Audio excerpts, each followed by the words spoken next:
Hi there, so this is a video to explain some of the beginner Pilates moves that might be incorporated into your program. So these can be advanced and progressed as you go on from just doing the body weight exercises to incorporating resistance bands and medicine balls and dumbbells, however you see fit to increase the weight. This can be a really efficient way to build strength and control. A lot of Pilates is just focusing on controlled movements, and so while the exercises themselves may not be getting harder, you can also feel yourself getting stronger because you can do the movements with more precise movement and it's more controlled. So definitely encourage your students to focus on their core during the Pilates progressions, and be sure to encourage them to think about controlling and not just using momentum. So we'll start off with, this move is called the 100 or the 100.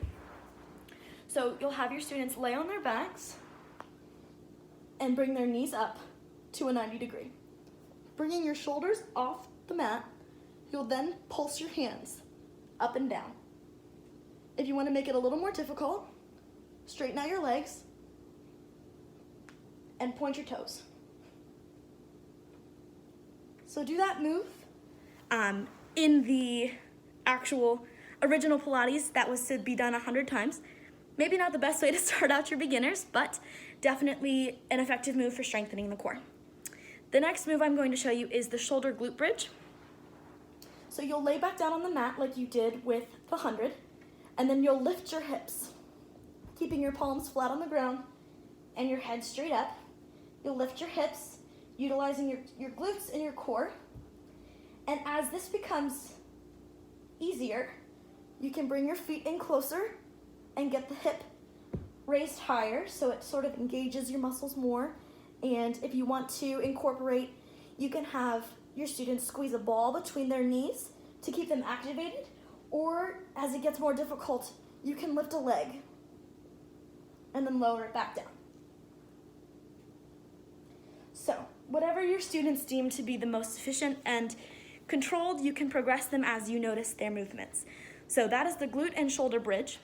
So this next move is called the roll-up, and it's another classic Pilates move from the original set of motions.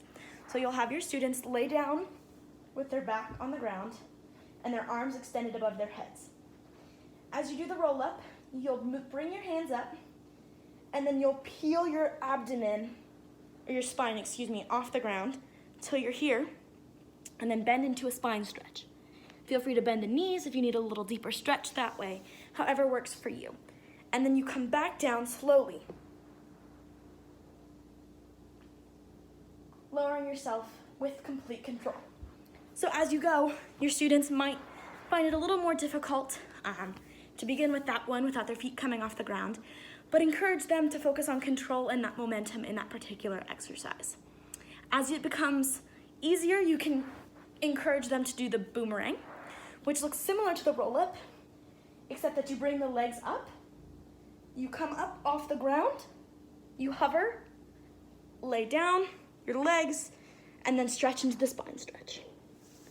So whatever your students find to be the most effective and that they feel their muscles moving, I think it's very important to express to your students just what it feels like to have healthy muscle movement and not muscles that cause pain. The difference between pain and discomfort is very important as well. So that is the roll up into the boomerang. The next move is going to be called Superman.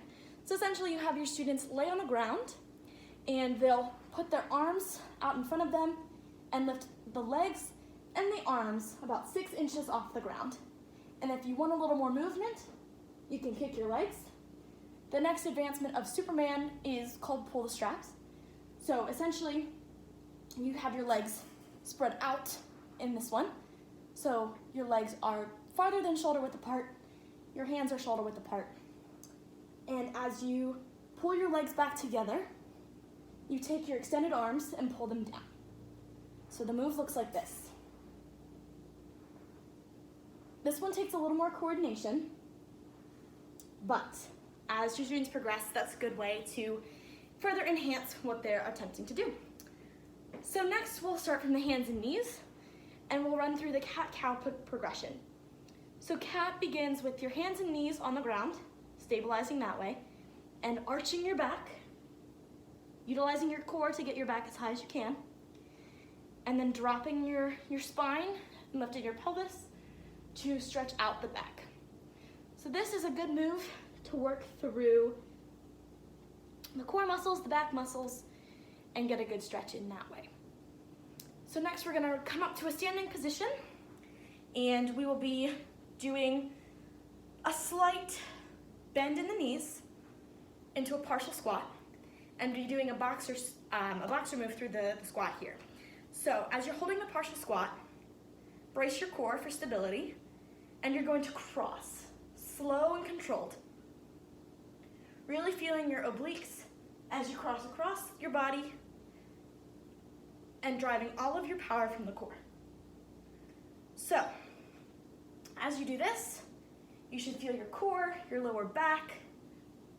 You can definitely advance this move by holding weights or medicine ball, something like that, something beyond just body weight. So these are a couple of your beginning exercises that you can have your students do.